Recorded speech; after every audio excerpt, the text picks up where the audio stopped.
श्री गणेशाय नमः, श्री कुलदेवताय नमः। आज हम दुर्गा सप्तशती का तृतीय अध्याय देखेंगे। तृतीय अध्यायम सेनापतियों सहित महिषासुर का वध। जगदम्बा के श्री अंगों की कांति उदय काल के सहस्त्रों सूर्यों के समान है। वे लाल रंग की रेशमी साड़ी पहने हुए हैं। उनके गले में मुंडमाला शोभा पा रही है। दोनों स्तनों पर रक्त चंदन का लेप लगा है।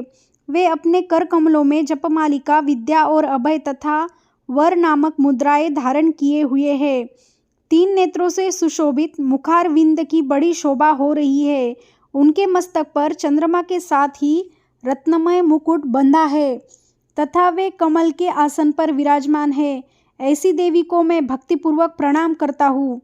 ऋषि कहते हैं, दैत्यों की सेना को इस प्रकार तहस नहस होते देख महादैत्य सेनापति चिक्षुर क्रोध में भरकर अंबिका देवी से युद्ध करने के लिए आगे बढ़ा।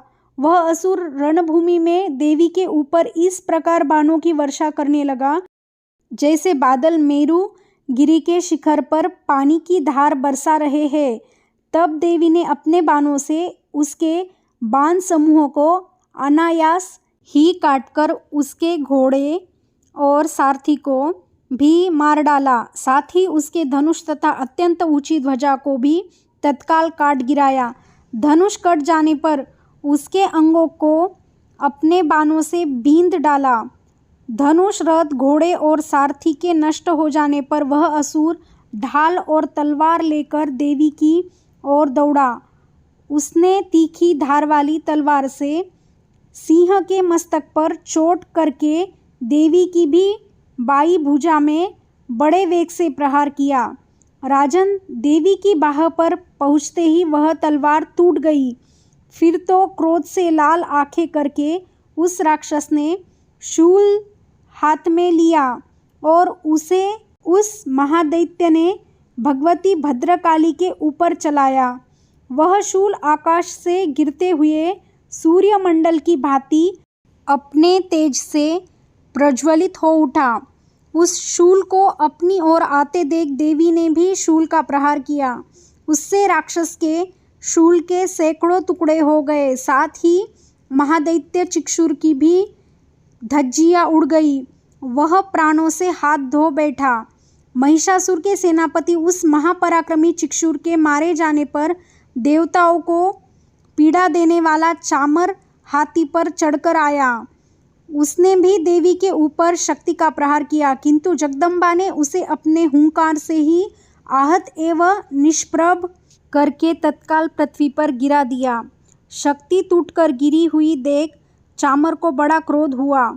अब उसने शूल चलाया, किंतु देवी ने उसे भी अपने बाणों द्वारा काट डाला। इतने में ही देवी का सिंह उछलकर हाथी के मस्तक पर चढ़ बैठा और उस दैत्य के साथ खूब जोर लगाकर बाहुयुद्ध करने लगा। वे दोनों लड़ते लड़ते हाथी से पृथ्वी पर आ गए और अत्यंत क्रोध में भरकर एक दूसरे पर बड़े भयंकर प्रहार करते हुए लड़ने लगे। तदनंतर सिंह बड़े वेग से आकाश की ओर उछला और उधर से गिरते समय उसने पंजों की मार से चामर का सिर धड़ से अलग कर दिया। इस प्रकार उदग्र भी शिला और वृक्ष आदि की मार खाकर रणभूमि में देवी के हाथ से मारा गया तथा कराल भी दांतों, मुक्कों और थप्पड़ों की चोट से धराशायी हो गया। क्रोध में भरी हुई देवी ने गदा की चोट से उद्धत का कचुम्बर निकाल डाला। भिंदीपाल से बाष्कल को तथा बाणों से ताम्र और अंधक को मौत के घाट उतार दिया। 3 नेत्रों वाली परमेश्वरी ने त्रिशूल से उग्रास्य, उग्रवीर्य तथा महाहनु नामक दैत्यों को मार डाला। तलवार की चोट से विडाल के मस्तक को धड़ से काट गिराया। दुर्धर और दुर्मुख इन दोनों को भी अपने बाणों से यमलोक भेज दिया। इस प्रकार अपनी सेना का संहार होता देख महिषासुर ने भैंसे का रूप धारण करके देवी के गणों को त्रास देना आरंभ किया। किन्हीं को थुतुन से मारकर, किन्हीं के ऊपर खुरों का प्रहार करके, किन्हीं को पूंछ से चोट पहुंचाकर, कुछ को सींगों से विदीर्ण करके, कुछ गणों को वेग से, किन्हीं को सिंहनाद से, कुछ को चक्कर देकर और कितनों को निश्वास वायु के झोंके से धराशाही कर दिया। इस प्रकार गणों की सेना को गिराकर वह असुर महादेवी के सिंह को मारने के लिए झपटा। उससे जगदम्बा को बड़ा क्रोध हुआ। उधर महापराक्रमी महिषासुर भी क्रोध में भरकर धरती को खुरों से खोदने लगा तथा अपने सींगों से ऊंचे ऊंचे पर्वतों को उठाकर फेंकने और गरजने लगा। उसके वेग से चक्कर देने के कारण पृथ्वी क्षुब्ध होकर फटने लगी। उसकी पूंछ से टकराकर समुद्र सब ओर से धरती को डुबोने लगा। हिलते हुए सिंह के आघात से विदीर्ण होकर बादलों के टुकड़े टुकड़े हो गए। उसके श्वास की प्रचंड वायु के वेग से उड़े हुए सैकड़ों पर्वत आकाश से गिरने लगे। इस प्रकार क्रोध में भरे हुए उस महादैत्य को अपनी ओर आते देख चंडिका ने उसका वध करने के लिए महान क्रोध किया। उन्होंने पाश फेंककर उस महान असुर को बांध लिया। उस महासंग्राम में बन जाने पर उसने भैंसे का रूप त्याग दिया और तत्काल सिंह के रूप में वह प्रकट हो गया। उस अवस्था में जगदम्बा जो ही उसका मस्तक काटने के लिए उद्यत हुई, त्यों ही वह खड्गधारी पुरुष के रूप में दिखाई देने लगा। तब देवी ने तुरंत ही बाणों की वर्षा करके ढाल और तलवार के साथ उस पुरुष को भी बींध डाला। इतने में ही वह महान गजराज के रूप में परिणत हो गया तथा अपनी सूंड से देवी के विशाल सिंह को खींचने और गरजने लगा। खींचते समय देवी ने तलवार से उसकी सूंड काट डाली। उस महादैत्य ने पुनः भैंसे का शरीर धारण कर लिया और पहले की ही भांति चराचर प्राणियों सहित तीनों लोकों को व्याकुल करने लगा। तब क्रोध में भरी हुई जगत माता चंडिका बारंबार उत्तम मधु का पान करके और लाल आंखें करके हंसने लगी। उधर वह बल और पराक्रम के मद से उन्मत्त हुआ राक्षस गरजने लगा और अपने सिंगों से चंडी के ऊपर पर्वतों को फेंकने लगा।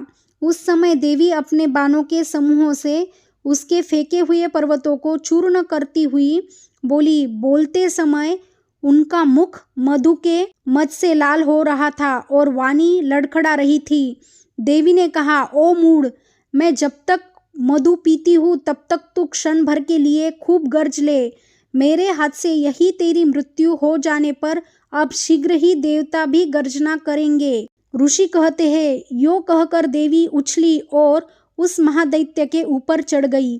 फिर अपने पैर से उसे दबाकर उन्होंने शूल से उसके कंठ में आघात किया। उनके पैर से दबा होने पर भी महिषासुर अपने मुख से दूसरे रूप में बाहर होने लगा। अभी आधे शरीर से ही वह बाहर निकलने पाया था कि देवी ने अपने प्रहार से उसे रोक दिया। आधा निकला होने पर भी वह महादैत्य देवी से युद्ध करने लगा। तब देवी ने बहुत बड़ी तलवार से उसका मस्तक काट गिराया। फिर तो हाहाकार करती हुई दैत्यों की भारी सेना भाग गई तथा संपूर्ण देवता अत्यंत प्रसन्न हो गए। देवताओं ने दिव्य महर्षियों के साथ दुर्गा देवी का स्तवन किया। गंधर्वराज गाने लगे तथा अप्सरा नृत्य करने लगी। इस प्रकार श्री मार्कंडेय पुराण में सावर्णी मनवंतर की कथा के अंतर्गत देवी महात्म्य में महिषासुर वध नामक तीसरा अध्याय पूरा हुआ।